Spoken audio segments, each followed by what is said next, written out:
ESMA लागू होने पर कांग्रेस ने जताई कड़ी आपत्ति। कहा यह दमनकारी नीति है, लोगों की आवाज दबाने की कोशिश है। आज कांग्रेस कार्यालय कमला नेहरू भवन में कांग्रेस के जिला सचिव पंकज सिंह ने मीडिया से बात करते हुए कहा कि एस्मा लागू करना यह लोकतंत्र का दमन है और हम इसकी कड़े शब्दों में निंदा करते हैं। उन्होंने कहा लोकतंत्र बहाल होना चाहिए, ना कि उसका गला घोंटना चाहिए।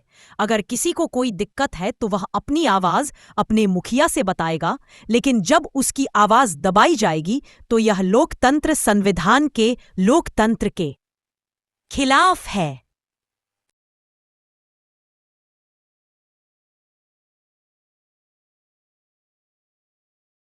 कितने लोग जमा होंगे?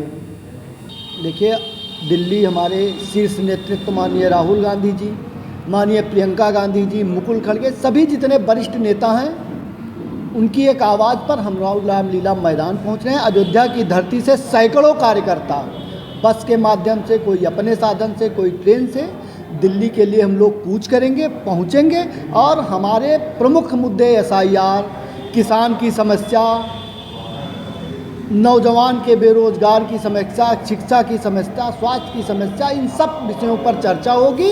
और इसी के साथ हम पूरे देश में जिन राज्यों में चुनाव है, चुनावी आगाज का शंखनाद भी करेंगे। ये रैली 2027 के चुनाव से जोड़ के देखी जाए। बिल्कुल, ये रैली 2027 के चुनाव से साथ साथ 29 का चुनाव भी नज़दीक आने वाला है, तो दोनों चुनाव के मद्देनज़र ये रैलियाँ शुरू की जा रही हैं। 2027 के लिए कांग्रेस कितना तय? कांग्रेस पूरी फुल फॉर्म में तैयार है। हम हर धन बल जो भी मेरे पास है, जो भी हमारे समुचित कार्यकर्ता हैं, विस्तृत कार्यकर्ता हैं, उनके मजबूत कंधों के साथ हम लोग पूरी चुनाव की फुल तैयारी में हैं। और राजनीतिक दल कभी तैयारी नहीं करता।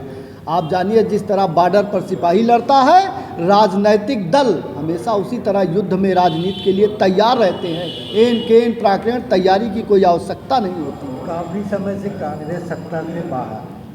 देखिए, काफ़ी समय से सत्ता से बाहर रहने का एक कारण है कि हमने कभी जात की राजनीति नहीं की, हमने कभी धर्म की राजनीति नहीं की, हमने कभी जनता को गुमराह नहीं किया। लेकिन जो इस समय डमरू बजाने वाले, जैसे आप देखते होंगे गांव में एक मदारी आता है, डमरू बजाता है और पूरा गांव जो है उसके चंगुल में फंस जाता है। फिर कहता है देखो अभी इसका गला कटेगा तो अभी इसे पंछी बनाएंगे, उड़ाएंगे। और उसी तरह करते हुए गांव से धन लेकर के और अनाज लेकर के गायब हो जाता है। ना तो गला कटता है, ना पंछी उड़ता है। वही हाल इस सरकार का है। डमरू बजा करके, चाहे वो भारतीय जनता पार्टी हो, चाहे वो समाजवादी पार्टी हो, चाहे बहुजन समाज पार्टी हो, इन लोगों ने उत्तर प्रदेश में ही नहीं पूरे देश में जाति व्यवस्था बोई। उस जाति का इन लोगों ने फ़ायदा लिया, लेकिन कभी किसी का भला नहीं किया। चाहे मायावती जी रही हूँ, आप बताइए, SC कोटे से आती हैं, कभी किसी SC के घर गई, किसी गरीब SC की मदद की? भारतीय जनता पार्टी ने कभी किसी हिंदू की मदद की? हिंदू की राजनीति करते हैं, हिंदू के नाम पर यहाँ राम मंदिर का प्रोपोगंडा फैलाते हैं और दिल्ली में 1400 साल पुरानी मंदिरों को तोड़ करके RSS के लिए पार्किंग बनाने का काम कर रहे हैं। आप बताइए कि ये कितने हिंदुओं के अनुयायी हैं। भारत में मुग़ल शासन रहा, जहाँ तक मेरी जानकारी है सबसे ज़्यादा रहा। उसके बाद अंग्रेज आए। मुग़ल शासन में औरंगजेब से भी ज़्यादा खतरनाक कोई रहा? तब हिंदू खतरे में नहीं था।